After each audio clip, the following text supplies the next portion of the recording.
Okay, so forgiving the state of my hair right now, and the fact that I have a mouse on my head. There was something that I wanted to share with people, and it might be a sort of triggering subject. Uh, but I've been thinking about whether or not I would share it, and I kind of realized that I think it's important for people to know that this is an experience that people who are recovering from an eating disorder might go through. Whether you are someone who is struggling, looking to recover, someone who is in recovery, or someone who knows someone with an eating disorder, or maybe someone who just has no idea. Maybe you're just curious. As a lot of people know, I have had my fair share of those issues. I won't go into every single one, but it happened. I'm here. I am healthier now. I got through it. But I still occasionally experience anxieties and fears around food. Usually they're pretty mild. Say I'm at a restaurant and I open up a menu and there's a, list of calories beside each thing, and I go into panic mode and my brain feels this innate need to look at the lowest calorie portion. I start making substitutions. It stops becoming enjoyable. It becomes about the calories. And then I take a second and I take a breath, and I'll have to, I'll put my hand over that number if I have to. It's might be a part of my life for forever. I don't know. Circling back a couple days ago, I woke up after a nightmare. It was a very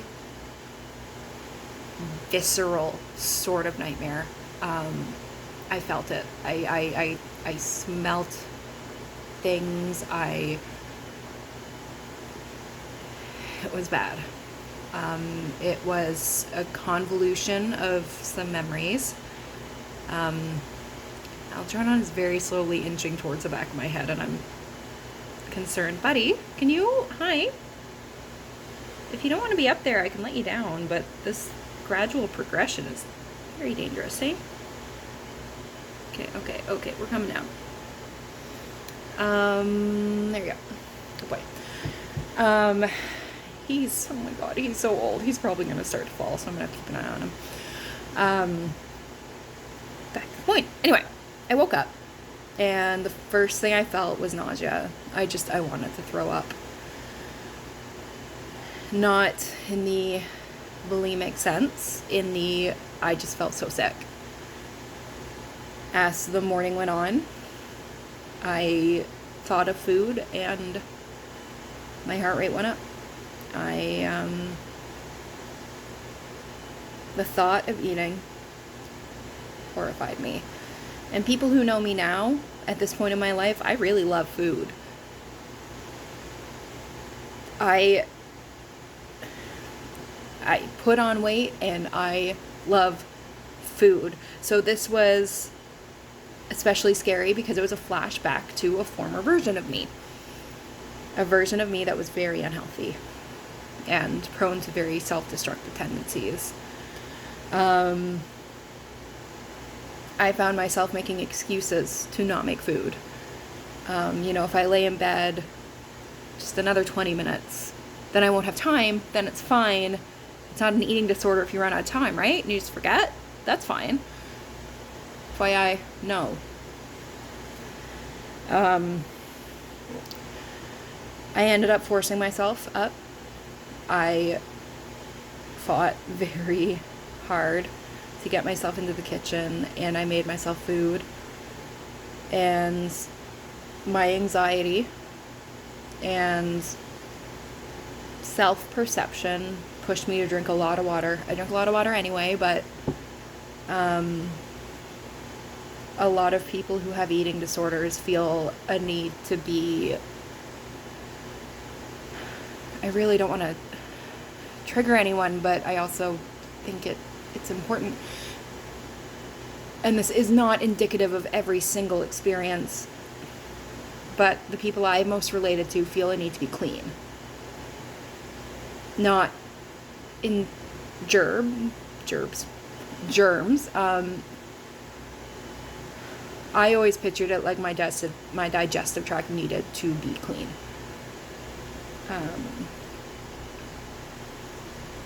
Which is tough. So for me, my coping mechanism was drinking a lot of water as I recovered, because, you know, it's healthy as long as you don't overdo it. You can always be hydrated. It offsets me. Anyway, so I got up that morning, I had breakfast, I drank a lot of water. And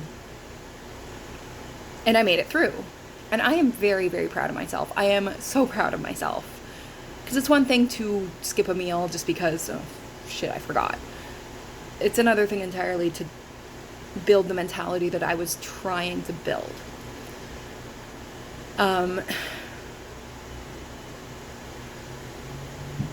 It was a moment I would not have overcome 2-3 years ago.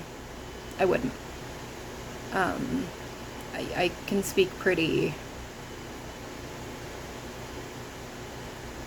So I'm very happy that right now I can sit here and I can share that happened and that I got over it. And if anyone on my friends list, anyone who sees this, is dealing with anxieties around food, or that feeling to compulsively clean yourself, like clean your digestive tract, to, you know, take 20 fiber supplements in a day, or to purge, you know what? People squirm around it. Bulimia is real. It happens. It sounds really gross, but it isn't. It happens.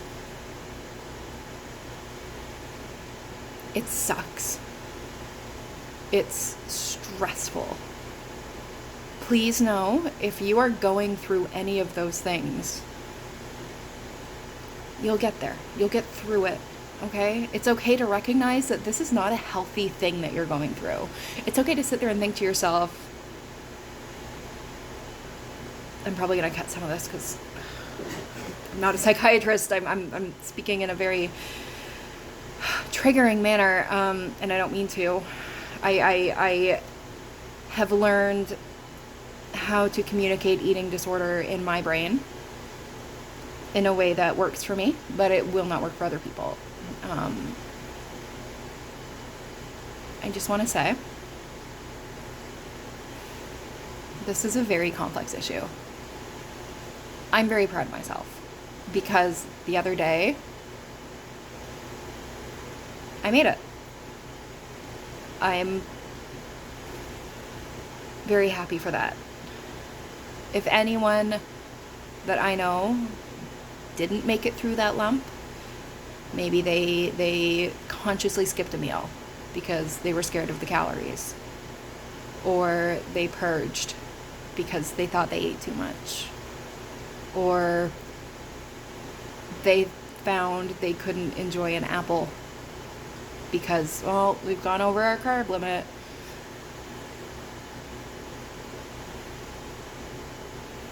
Reach out to someone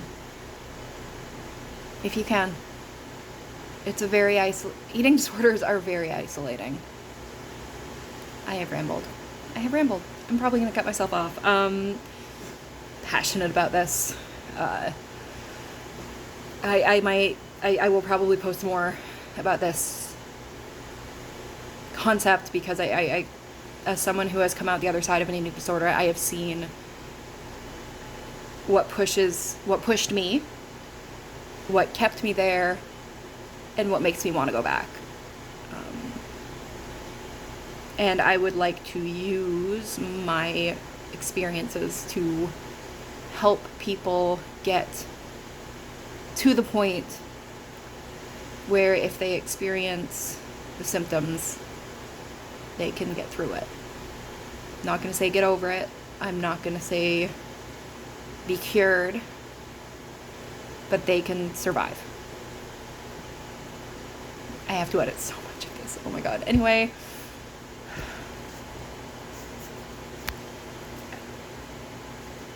Good night.